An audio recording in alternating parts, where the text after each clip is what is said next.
ko. Sobrang ingay niya. Ewan ko kung naririnig nyo yung ingay ng aircon. Sisipagan ko na mag-content and mag-vlog ngayon dahil ang ganda na ng mic ko.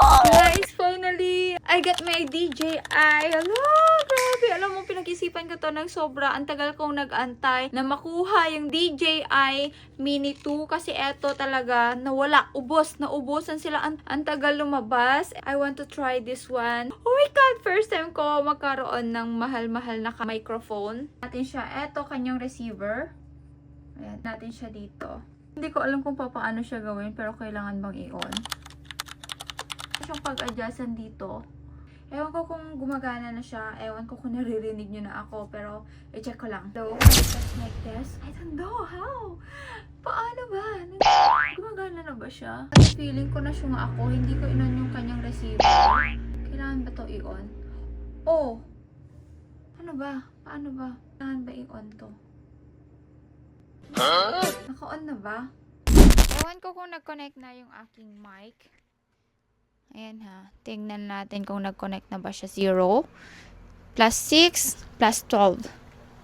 Hala, ate, nag-connect na yung aking mic. Kailangan pala mag-green sila both. Hindi ko alam. Nilapit ko lang siya dito sa receiver and ayun, nag-connect na siya. Kanina kasi blink and blink siya. So, ito yung plus 6 nila na ganyan. Pag nilayo ko siya ng ganyan, ganito yung boses.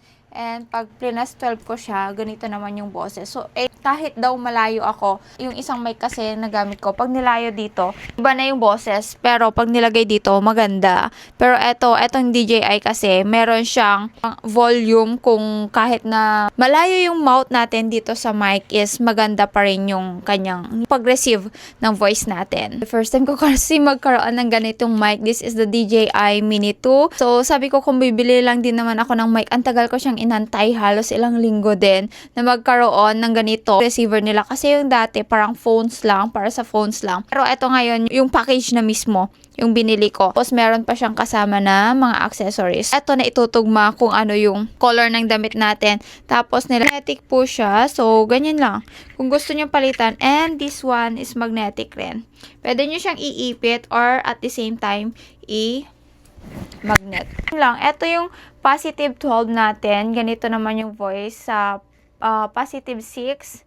And this one, the 0. This one, the negative 6. And this one is the negative 12. So, syempre, kung gusto natin maganda yung boses natin, lalagay natin always sa positive 12. For me lang, ha? Hello! Oh my God! I'm so kinikilig. Alam niyo, sobrang kinikilig ako dito sa DJI natin. Meron siyang kasamang pouch. Sobrang kinikilig ako. Mas kinikilig pa ako dito. So, sira na kasi yung gamit ko na isa. Kaya sabi ko, bibili ako ng mic. Pero pinag-iisipan ko kung bibilhin ko to. Kasi apakamahal niya for the mic only.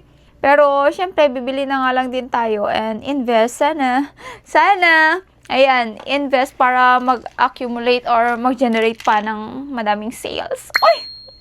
Pupunta ako dito sa terrace para makita ko kung ano yung magiging effect ng ating microphone.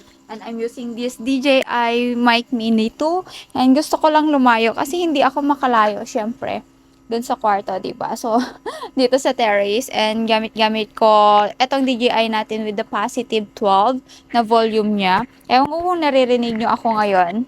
Ayan, ganito siya. Oh my God, I'm so kinikilig. Hello!